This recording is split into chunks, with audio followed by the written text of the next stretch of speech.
Olá, tudo bom? Como você está? Bem-vindo de volta. Nosso canal Crescendo em Sabedoria e Graça. Meu nome é Diego Gomes, sou terapeuta pastoral. Como você está? Tudo certo? Quero convidar você hoje para termos mais uma conversa, mais um tempo onde a gente pode estar refletindo sobre algumas coisas importantes da vida. E hoje o nosso assunto, prosperidade material. Bom, nossa conversa hoje é com você que precisa trabalhar, né? Assim como eu. E o assunto sugerido então é esse: prosperidade material. Sim, é verdade, e sim, pode ser uma realidade. Bom, ao olhar as instruções bíblicas, nós descobrimos vários conselhos que são muito eficazes para quem trabalha, trazendo esperança para mim, para você. São instruções, acredite, terapêuticas, que nos ajudarão a sermos curados também no ambiente profissional. Ah, Antes de mais nada, nós precisamos entender que existe uma verdade que é bem importante, tá? Contrata-se pelo currículo, mas se demite pelo comportamento. Em quase 90% dos casos é assim. Com essa realidade clara, a gente pode identificar a necessidade de uma mudança de ideias. Qual a mudança de ideia, Diego? Bom, quem eu sou e como eu reajo também faz tanta diferença quanto aquilo que eu sei fazer. Então, investir em relacionamentos profissionais e o meu comportamento adequado são necessários no mercado de trabalho nos dias atuais. Com essas ideias na mente, quero convidar você que está me ouvindo, a um passeio pelas sagradas letras milenares da Bíblia. Instruções que, se você crer, ou seja, ser ouvinte e praticante, farão toda a diferença na sua vida. E a começar, a gente precisa, de cara, fazer uma pergunta. O que você pensa sobre o trabalho? Qual a sua ideia? O que vem na sua mente sobre trabalhar? Olha, existe uma brincadeira que eu gosto também de fazer, mas ela se origina de algo verídico. Certa vez, um rapaz, chegando para trabalhar, o seu supervisor direto perguntou: "E aí, você veio com vontade hoje?" A resposta, acreditem, foi: "Sim, eu vim com vontade de ir embora." E aí, você tem trabalhado com vontade? Com vontade de trabalhar ou com vontade de ir embora do trabalho? Acredite, isso passa pelo aquilo que você entende sobre trabalho. Qual é o teu pensamento sobre trabalhar? Entenda, a Bíblia ela vai trazer uma ideia muito importante sobre o que está na nossa cabeça. Por exemplo, Provérbios capítulo 4, versículo 23, na nova tradução da linguagem de hoje, ela traz bem simplificado a ideia do texto. Diz assim: tenha cuidado com o que você pensa, pois a sua vida é dirigida pelos seus pensamentos. Eu não estou querendo dizer aqui que se eu pensar coisa boa, só vai acontecer coisa boa. Não. O que eu estou querendo dizer aqui, e a instrução bíblica, é que se eu pensar no trabalho como algo ruim, naturalmente eu vou reagir ao trabalho de uma forma ruim. Entende isso? Faz sentido para você assim? Bom, é necessário primeiro uma mudança de pensamento, uma mudança de ideia sobre o que é trabalho. Precisamos entender que Deus criou o ser humano para o trabalho. Como assim, Diego? Mas trabalhar, ninguém gosta de trabalhar. Olha, o mundo quando foi criado, ele foi criado sem a ação do pecado. Ele foi criado num lugar perfeito, num ambiente perfeito. Então, Deus criou o ser humano para o trabalho nesse ambiente perfeito, nesse lugar perfeito. Certo? Gênesis no capítulo 2, versículo 15, nós podemos ver que Deus dá ao homem uma função especial no jardim do Éden. cuidar do jardim, é ele ser o seu trabalho. Então o trabalho não é uma punição de Deus para o homem. E muitas vezes nós encaramos o trabalho como sendo uma punição, mas de fato não é. O trabalho passou a ter uma característica difícil depois do pecado. Depois que o homem cai, lá em Gênesis capítulo 3. Entende? Então nós temos que entender que originalmente o trabalho não é algo ruim, né? Não é algo que veio para te escravizar ou para tirar a tua liberdade. Mas o trabalho, no contexto original, ele foi feito num lugar perfeito, num ambiente perfeito. A ideia era uma ocupação perfeita para o homem. O pecado deturbou, com certeza. O trabalho se tornou difícil pela deturbação do próprio pecado que entrou no mundo. Tá? Então, o plano inicial de Deus para o homem era que o trabalho fosse parte de sua ocupação, mas uma ocupação agradável, né? Uma prática que daria prazer ao homem. Essa é a verdade. Tá? Que traria um propósito para ele. Né? Deus criou o jardim, Deus criou o homem para cuidar do jardim. É isso. Entende? Então a ideia de trabalho nunca foi originalmente uma punição para o homem. Né? Você vai ter que trabalhar, agora estou punindo você. Né? Não. O trabalho sempre existiu e esse trabalho não era uma punição. Então, muitas vezes eu e você, quando olhamos para o trabalho, olhamos como uma forma de punitiva, né? Quando na verdade não é. Né? O trabalho ele precisa ter seu propósito, né? E ele tem seu propósito, certo? Agora é o jeito que eu penso sobre o trabalho que pode definir o meu comportamento em relação ao trabalho, tá? Entende? Eu quero que você lembre que muitas vezes você é capaz de realizar uma tarefa e muitas vezes nós não entendemos por que nós não permanecemos naquele lugar de trabalho. Ora, se eu sei fazer, por que eu não consegui ficar lá, né? Muitas vezes, ou melhor, em cerca de 90% dos casos, o que me tira daquele ambiente é o meu comportamento em relação ao trabalho, aos colegas, a isso e aquilo outro, mas não necessariamente a minha condição cognitiva em relação à tarefa, entende? Faz sentido isso para você? Bom, muito bem. A ideia então é que não podemos pensar no trabalho simplesmente como algo punitivo, que vem tirar a liberdade. Por quê? Porque a minha vida pode ser vivida de acordo com os meus pensamentos ou com aquilo que está na minha cabeça. Entende? Eu vou reagir. Se eu pensar que o trabalho é ruim, eu vou reagir como se o trabalho fosse ruim. Entende? Então, eu não vou conseguir encontrar algo bom numa coisa que eu acredito ser ruim. Entende? Então eu acabo acreditando eu acabo criando uma crença que o trabalho é ruim, que dinheiro é ruim, e isso, aquilo, outro, e obrigatoriamente eu começo até inconscientemente a me afastar dessas coisas, ou a torná-los mais difíceis, né? Então o meu comportamento, ele vai ser um espelho daquilo que eu acredito, tá?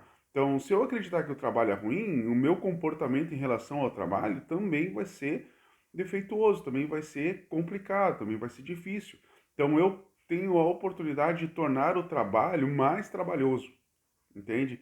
Não somente naquilo que é a consequência do pecado, mas também na minha visão ou na minha crença em relação ao trabalho, tá? Ahn, o que eu posso aprender e praticar, né, em relação a essas questões do trabalho? Então, eu quero convidar você a, a ter um panorama, por exemplo, do que diz essas letras milenares da Bíblia a respeito do trabalho, de como pode ser o meu comportamento em relação ao trabalho, né, dentro de uma estrutura profissional, tá? Então, vem comigo, vamos considerar alguns pontos, algumas ideias bíblicas, né, sobre aquilo que nós entendemos sobre trabalhar ou a necessidade disso, né? Então, o que eu posso aprender e praticar através dos conselhos bíblicos para mim em relação ao trabalho? Bom, primeira coisa, eu vou deixar o texto para vocês, então você Acredito que você vai ser como os bereanos lá, que vai buscar entender o texto, né? Então, eu não vou ler o texto para não se tornar muito longo, mas eu vou dar a referência, tá? Bom, 2 Tessalonicenses 3, de 10 a 12, a ideia aqui, tá, é que o trabalho é uma necessidade. Por dois motivos. Uma, que eu preciso evitar a ociosidade. E outra, porque eu preciso buscar o meu sustento. Então, Diego, por que eu preciso trabalhar? Qual é a necessidade disso? Bom, eu preciso evitar a ociosidade.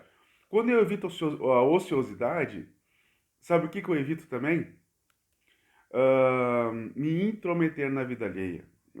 Acredite, tá escrito ali. E buscar o meu sustento. Eu preciso comer, eu preciso me vestir, né? E o Senhor dará aquilo, cumprirá a sua palavra, do suor do seu rosto que você comerá, entende? Então o trabalho tem esse propósito, tem essa ideia. Então saber que trabalhar é uma necessidade já começa por aí, né? Eu não posso encarar o trabalho como uma punição, mas eu preciso entender que o trabalho é uma necessidade para mim e para o homem, né? No caso, para o homem, raça humana, né? Tá?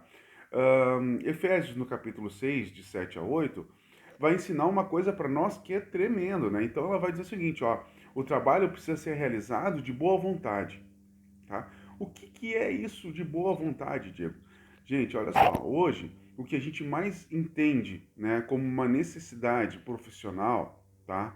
Ahn, ah, no ambiente de trabalho, é que as pessoas precisam, ou a empresa precisa de alguém comprometido, dedicado, né? Trabalhar de boa vontade é trabalhar de uma maneira comprometida, dedicada a quem você presta o serviço, entende? Olha, existe o pensamento, poxa vida, eu vou trabalhar para enriquecer o meu chefe, o meu patrão, ou o dono da empresa. Olha, a gente vive num país capitalista, eu não quero aqui entrar no mérito se é certo, se é errado, ou isso, aquilo outro. Mas o fato é que ele gera o capital e ele precisa de alguém para trabalhar. E nós, como não temos o capital, a gente precisa do trabalho, entende? Então, obviamente, ele terá o seu lucro, né? E nós seremos pagos para desenvolver o nosso trabalho, né? E esse trabalho, a Bíblia está dizendo o seguinte, olha, se você precisa fazer, faça de boa vontade, então, né? Ou seja comprometido, seja dedicado. O que é trabalhar comprometidamente, né? É trabalhar segundo aquilo que satisfaz as ideias da empresa. A questão de horário, sabe? Seja dedicado na questão, comprometido na questão de horário, na questão de cuidado, de ser zeloso pelo patrimônio da empresa, pelo patrimônio, pelas ferramentas do seu trabalho, entende? Esse tipo de coisa. Então, ser comprometido, né? Saber que está ali, que no momento que você está ali, você precisa realizar a sua tarefa dedicadamente, né? Filipenses capítulo 2, de 14 a 15, vai trazer uma ideia muito bacana também. O trabalho precisa ser exercido com controle emocional.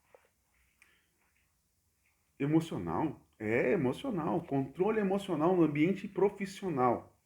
E lembra, você é admitido pelo seu currículo, mas em 90% dos casos nós somos dispensados pelos nossos comportamentos.